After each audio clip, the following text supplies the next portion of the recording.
હોલિવૂડમાં યોજાયો 86મો academy award. આ Oscar award સમારોહ લોસ એન્જલસના ડોલ્બી થિયેટરમાં રાખવામાં આવ્યો હતો. કાર્યક્રમની શરૂઆતમાં ઓસ્કાર 2014ની કેક કાપવામાં આવી હતી. કેક સેરેમની પછી ફિલ્મ અમેરિકન હસલ માટે બેસ્ટ એક્ટ્રેસ કેટેગરીમાં નોમિનેટ થનાર એમી એડમ્સ ગ્રીન કલરના ગાઉનમાં જોવા મળી હતી. ફિલ્મ ડિરેક્ટર અબુ અસદ પણ રેડ કાર્પેટ પર જોવા મળ્યો હતો.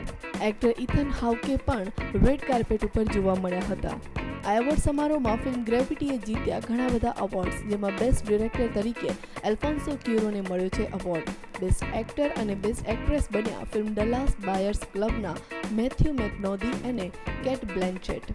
Best performance actress in a supporting role Lupita ન્યોંગોને ફિલ્મ 12 યર્સ અ સ્લેવ માટે મળ્યો. ત્યારબાદ બેસ્ટ ફિલ્મ તરીકે એવોર્ડ મળ્યો ફિલ્મ 12 યર્સ અ સ્લેવે.